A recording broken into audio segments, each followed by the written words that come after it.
for garage sales, but to have a successful one is another thing altogether. So we went to the best. Josh Horowitz is here, founder of Sell My Stuff Canada. Good to have you here. Because you know what? People do this and they just don't know how to set things up properly. They're not sure what to include in their sale. That's why we've come to you. Exactly.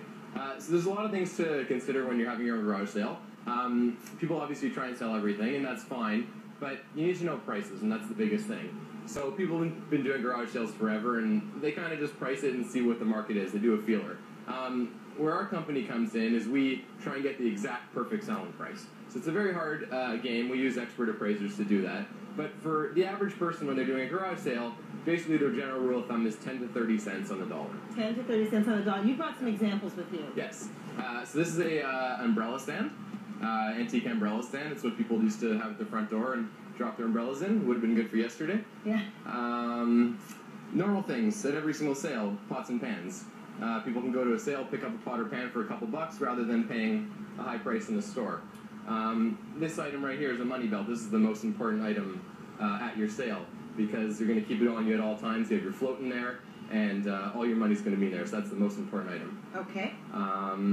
Right here you have a coal oil lamp, which was in old days to light up a room. So a couple interesting items. Right here is a can of soup. Pretty self-explanatory.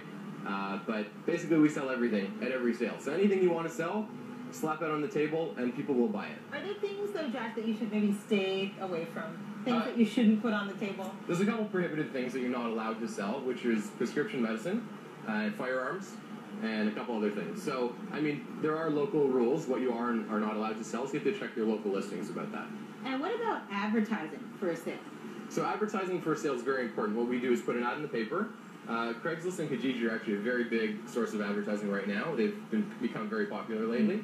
And this is very important to just basically blast them with all the ads you can. It might get taken down, but it's good to put up as many as you can. And I would think word of mouth goes a long way, too. Word of mouth Tell everybody huge. that you know that you're having a sale. Exactly. So we have a mailing list for our sites, for our sales, and that's a very big thing. But word of mouth is huge. And also, signs around the neighborhood are very important. So what we do is we put these all around the neighborhood on all the street corners, and we'll actually write the date. Yes.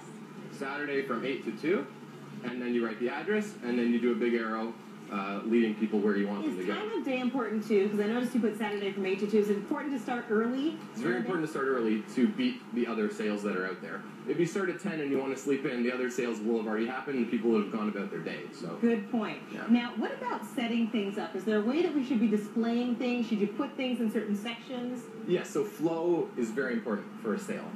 You want to group like things together. Normally our sales happen in a house, so certain rooms will be designated for certain items.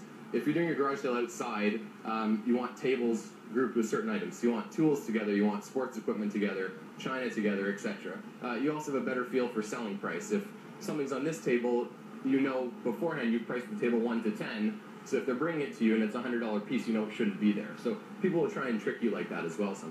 So people have taken all your advice, they've got the flow going on, they've got it advertised well at the right time of day. What happens when things don't sell? What's the best way to get rid of the things that didn't go? So local charities are a very good answer for that, actually. Sometimes they'll come and pick things up, sometimes they won't. You have to talk to them beforehand. Also, Value Village is a very good asset, and all the other charities that you can drop off to as well. If that doesn't work, there's also the dump. So obviously you want to take as much as you can to charity, but whatever doesn't sell and charities don't take, the dump is another good option. Good advice. Good to have you here. Thank you Thanks for coming in.